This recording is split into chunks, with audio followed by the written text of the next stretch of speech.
What is up, Spartans? Spartan Cat here, and in today's Battlecast video, I'm ranking 10 different units on whether they are overrated or underrated. This is part 7 of the series. Feel free to check the other 6 out, but we start off at overrated and we go down to underrated. So let's go right into it. And starting off with my first underrated, I have Phono. And if you've been in the community for a long time, then this probably doesn't come to a surprise to you because we all know that Phono is one of, if not the best Ubers in the game.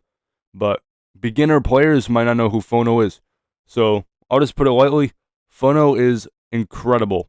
And you're probably hearing a lot about Gao, Matama, Castley. You're probably hearing a lot about those guys. But Phono, especially if you're new into the game, doesn't get brought up a whole lot. So I'm going to put Phono in slightly underrated.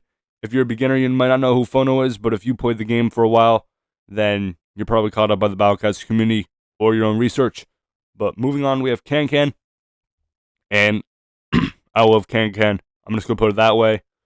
I think Can does a great job at what he does, and he's basically a spammable sheer attacker, and you don't have a lot of him, so he's like a special version of Balrog Cat, somewhere along those lines, but especially when you get him talents, you get him money up, you can get his stats up, which is always welcome. He is great, but I do think he's a little overrated. He's incredible against bosses.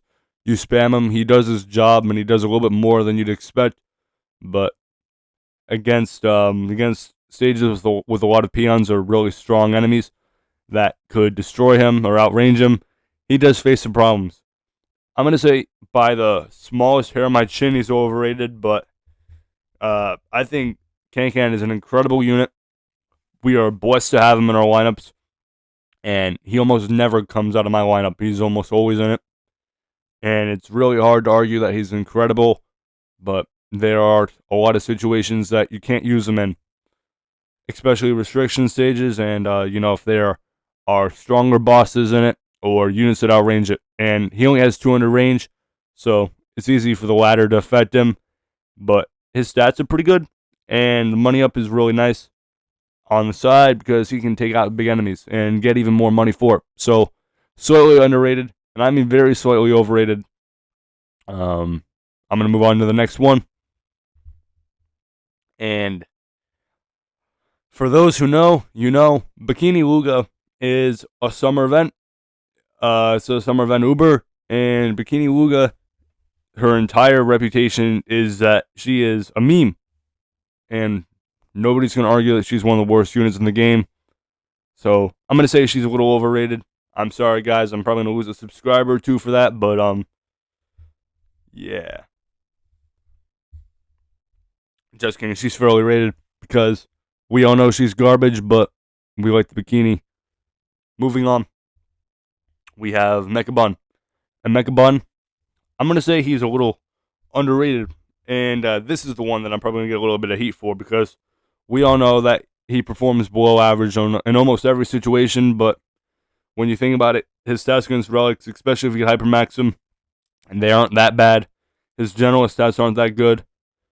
You know, it's hard for me to say if he's underrated or fairly rated because we really dog on him, but he kind of deserves it. So it's really hard for me to pinpoint on it. And you know, that's going to be another ranking I'm going to change. I'm going to put him in fairly rated. Though I do think he has potential in some stages. You know, against Dolphina, he's like a direct counter to them, but so's Can. Awaken Muhammad Cat. Yeah, I'm going to change my ranking. He's fairly rated. Moving on, we have Gao. And Gao, Shadow Gao specifically, he's the first Festuber I've ever gotten, right? So I've always liked him, and he outranges a bunch of enemies. And my favorite thing about him when I was in early game was that he could outrange Master A. And very few units early game can do that. Bahamut can't, Urarun can't. And so having that one counter, just that one at that time, it was huge. And Gao is still a part of my traitless lineups to this day, and he probably will be for Infamy. I love him, and I'm going to say he's fairly rated because we know that the normal Gao is technically better because it could do what Gao does against all traits except traitless, so all traits And we know that Gal can only do it against straightless, but we know that he's a sheer force against straightless enemies. And the fact that you could still put him in a lineup and he could still do 6 or 7,000 DPS to non-traitless enemies from 480 range is nuts. So I think he deserves to be fairly rated. We all know that he's easily an A tier Uber, probably an S tier. Most people's lists probably change a little bit, but I'd say he's an S tier because his general stats are better than some specialist stats, and you're leaving his big part out, which is roughly 20k DPS against traitless, and that's on top of the 1 second freeze, which is a nice small bonus, adds crowd control, and once again, he's doing it all from sniper range. So, I'm going to put Gal in fairly rated. You could make a case that he's a little underrated, but in a world where we have all these great Ubers, he does get lost in it a little bit. But if you're a beginner, he's probably one of the people have told. He's probably one of the cats that people have told you to roll and get. So I think he's fairly rated.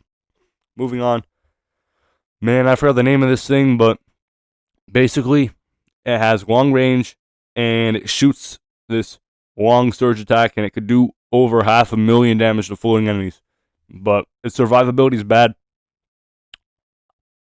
It's a tough ranking because it's one of the reasons I was able to beat Mechabon. And Mechabon was tough.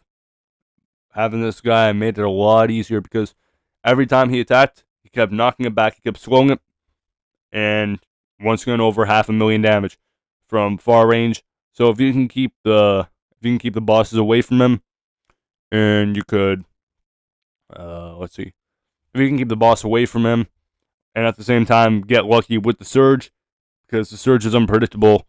But if you can get lucky with those two things, he'll be a force. So I'm going to say he's a little underrated because people do not talk about him. I have never heard anybody talk about this guy. And comment down below if you've heard him in discussion or whatever, but I almost never hear him in the talks of the best of Anglion or anything.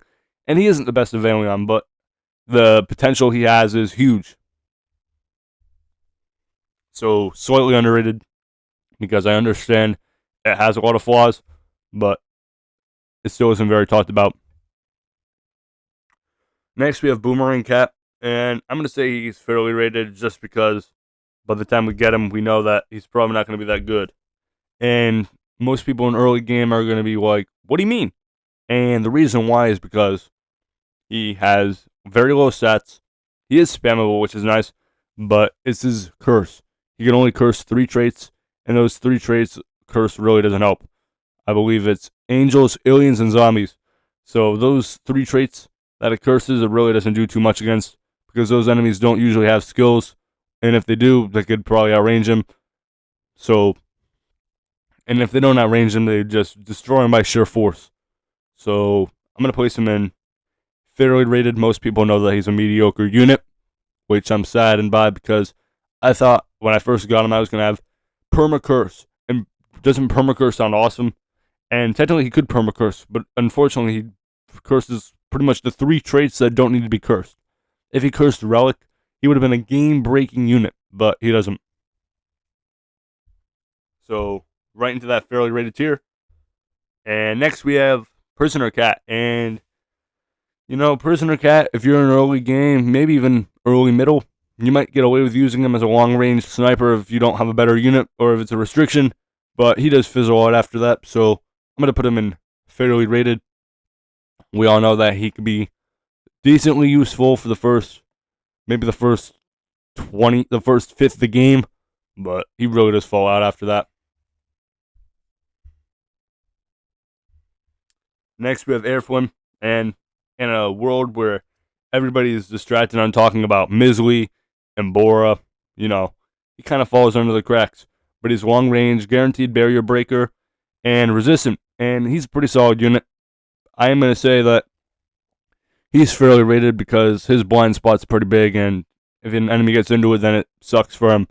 So I'm going to say he's fairly rated, even though he should be talked about a little bit more because, you know, we're talking about Bora and Mizzly. Mizzly isn't even that good. Mizzly could be good, but, you know, Mizzly syndrome is a big thing we talk about. And Bora, no doubt the best unit in the set, but Air does get lost in that discussion. I do think Air's a solid unit, though. We're going to give Air the fairly rated tier.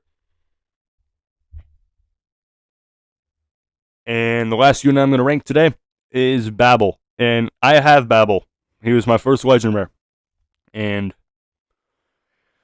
he has 2.5 million effective range, 2.5 million effective health against red and floating enemies. So he has he's good against two different traits. His niche is to be a middle long range tank, and he does survive a long time against them. I have to give him that.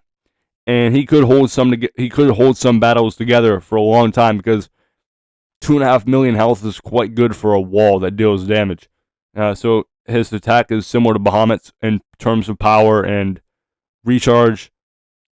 So he's almost like a Bahamut cat with 2.5 million health. And I'm not talking about Awakened Bahamut cat. I'm talking about Crazed Bahamut cat, but that's still pretty hard to fathom. And the fact that we classify him as one of the worst legends in the game, or at the very least nowhere close to the top, nowhere close to the top rankings, I can't disagree with that, but I'm going to say he's slightly underrated because very few, if any, units can do what he can do against multiple niches. You don't see many units that could tank 2.5 million damage and deal, over time hundreds of thousand damage back. So he stays alive for a long time and he can take peons out his own and chip damage down on big bosses because he's just built like that. So I'm going to put him in slightly underrated. No doubt he has flaws, and no doubt that he can get, messed up in some stages. And in mixed stages, he sucks because, you rely on him to stay alive for 5 minutes and he's dead in 40 seconds. So that is bad. But against his niche, I do think he's underrated. This is my list. This is my opinion. Take it with a grain of salt. But if you guys agree, disagree, make sure to let me know. These are my rankings. I think Cancan's slightly overrated. But as I said, by a hair on my chin, I think these 6 fine cats are fairly rated. And these 3 fine lads are slightly underrated. If you guys like this video, make sure to like, subscribe, and turn notifications on so you never miss an upload. You guys don't want to miss my videos. And, if you guys agree, disagree, comment down below. Sparring Cat, signing off, and I'll see you guys in the next one. Peace.